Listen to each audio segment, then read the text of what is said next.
You're watching the 10 o'clock news. Back to our breaking news. The Justice Department ordering federal prosecutors to drop the corruption cases against New York City Mayor Eric Adams. That's according to a memo obtained by Fox 5. Thanks for staying with us. I'm Natasha Verma. And I'm Steve Lacey. We have a political expert standing by to break down the latest developments, but we're going to start with Fox 5's Linda Schmidt live in the newsroom with the latest on that memo. Linda. Yeah, good evening to both of you. Big news coming out of City Hall tonight. Well, first of all, critics for months have accused Mayor Adams of cozying up to President Trump in the hopes of getting a pardon. Well, instead, Trump's Justice Department today ordered federal prosecutors to drop the corruption case against him. The reason? They say the case is interfering with the mayor's ability to help the president crack down on illegal immigration. Now, it was back in the fall that then candidate Trump called the case against the mayor politically motivated because the mayor repeatedly criticized the Biden administration for its immigration policies before the charges were filed against the mayor. Well, today's order directs the U.S. Attorney's Office for the Southern District to dismiss the case without prejudice until after the mayoral election in November. That means they could resurrect the case against the mayor after the election. However, legal experts say that is highly unlikely. Now, the mayor was accused of accepting illegal campaign contributions as well as upgraded plane tickets and lavish hotels from Turkish nationals who were trying to buy influence with the mayor. Today's order does not say the mayor is innocent or there is no evidence. Now, City Public Advocate Jumaane Williams releasing a statement tonight just a short time ago saying this is obscene and obvious. The White House doesn't want to lose their deputy in New York City. And also tonight, Mayor Adams' attorney released a statement saying that the mayor is innocent and, quote, despite a lot of fanfare and sensational claims, ultimately there was no evidence presented that he broke any laws ever. The witnesses that were promised never materialized. The additional charges that were threatened never came. Now, thankfully, the mayor and New York can put this unfortunate and misguided prosecution behind them. By the way, the order from the Justice Department comes on the very same day that Mayor Adams directed his agency heads here in the city not to publicly criticize Trump, including on his immigration policies. Steve and Natasha, back upstairs to you. All right, Linda, thank you. Our coverage continues tonight. Provost and Senior Vice President of Academic Affairs at Kean University, David Bursell, joins us now to discuss these developments. So, David, thank you so much for joining us. I mean, Eric Adams has avoided criticizing the president, even meeting with him, attending the inauguration, most recently the National Prayer Breakfast. I mean, are you surprised by any of this? I must say that I'm not terribly surprised, and the fact that this was dismissed without prejudice, as Linda said in her coverage, it's unlikely that it could be brought back or will be brought back, but it could be brought back. So it has the perfect kind of leverage. You do something for the mayor presumably does something for you, and certainly the order not to criticize the president in public, at least, is a favor to the Trump administration. We'll see what he does in terms of cooperation on immigration enforcement, but it is also an opportunity to keep him dangling just a little bit, and that is, I think, going to be a hallmark of this administration. Yeah, along those lines, David, it does seem like we don't know the full scope of the deliverable that he gave to Trump in exchange for this, allegedly, right? I mean, what do you think is going on here beyond just sort of being obsequious to the president and going along with the deportations? Well, you saw in recent days the mayor or the mayor's office issuing orders not to interfere with ICE agents or other federal agents if city employees feel threatened by those agents, which tends to favor the president's point of view in enforcement, even if it's not a direct order to cooperate. Whether those kinds of orders or something else will materialize, not criticizing the president if he does not come through in various federal funds that have been promised in prior legislation, such as the Inflation Reduction Act for New York City. So there are all kinds of ways that this could bolster the federal administration's interest, even while making the political waters much choppier for Eric Adams. Not that they weren't roiled pretty well already, but this is going to further stir up discontent on all sides of the political spectrum. I mean, looking at what's next, there's a formal dismissal request still needs to be filed. Are prosecutors at the Southern District of New York 100% required to drop this case now that the DOJ has ordered it? It would be highly unusual for them not to. It would be insubordination at this stage. There are three conditions that have to be met. He has to sign a statement saying that he is willing to receive this dismissal without prejudice, that he is not a party to a Hyde Amendment action, and that he is willing to have this done within a certain period of time. So this will almost certainly happen, and happen probably within the next 24 hours. All right, David, we're going to have to leave it there. We do appreciate your insight, as always. Thanks so much for being with us tonight. Thanks for having me. All right, stay with us for the latest developments. You can scan the QR code on your screen to download the free Fox Local app, where you can get breaking updates anytime. And breaking news in Arizona, at least one person is dead after two private jets collided. This happened at the Scottsdale airport. The FAA says an arriving jet veered off the runway and crashed into another plane. Officials say it appears the landing gear failed. 4 people were on board the arriving jet. 2 were taken to trauma centers, and 1 is in stable condition. Well, could the last penny be about to drop? President Trump ordering the U.S. to ditch the 1-cent coin. And we are tracking not 1, but 3 chances of snow and some kind of wintry mix this week. Chief Meteorologist Nick Gregory is going to be back to time it all out for us.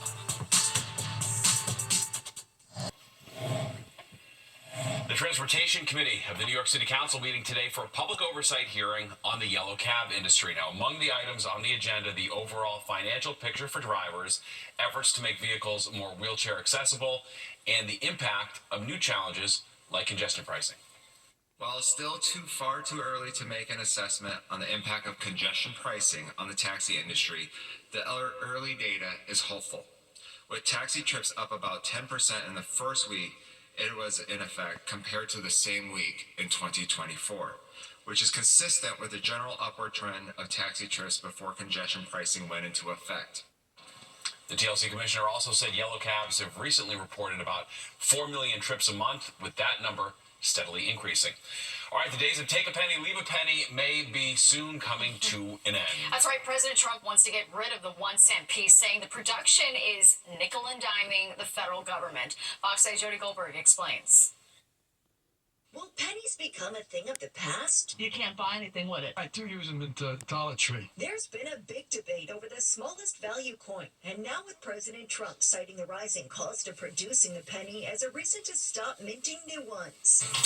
Many businesses say keeping them in circulation no longer makes sense, since the majority of customers are quick to choose cashless when they check out. I'll use my credit card, so that doesn't matter how much. Now, even if penny production were to stop, it would still be an accepted form of currency. Experts say don't get rid of those piggy banks just yet, because even though melting down copper isn't legal right now, who knows if that'll change down the road. When they hear that they're going to stop producing the penny, it'll just create some new interest in collecting pennies. David Gordon, owner of Whitman Coin and Jewelry, says the penny, its size and material, has evolved over time.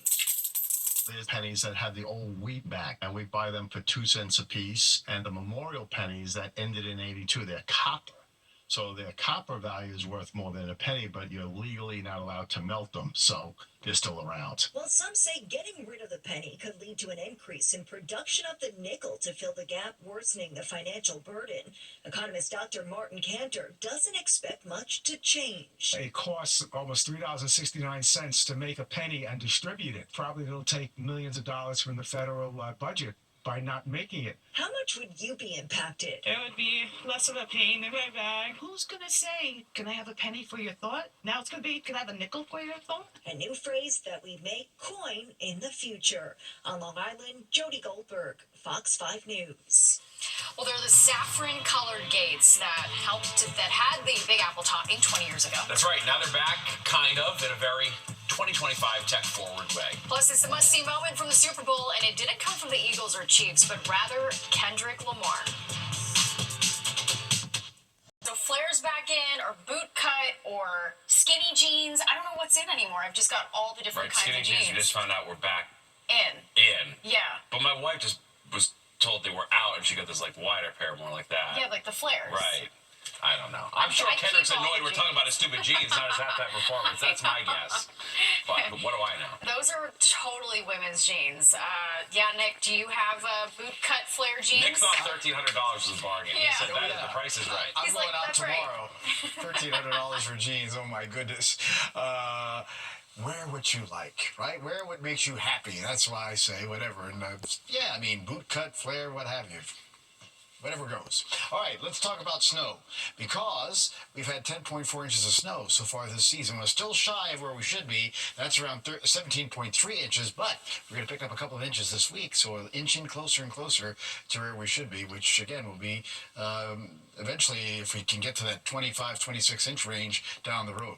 All right, now in New York City, well, we just have mainly a clear sky. A couple clouds have been out there this evening. A cold forecast, though. 37 and 31. Actually, we're a little lower than that now. Average is 41 and 29. We're not going to quite get there tomorrow. It's going to be a cold day. Look at the record low of -6. Another one of those coldest days in New York. That was back in 1899. Right now, you know what? We're tying the low at 31 with some clouds.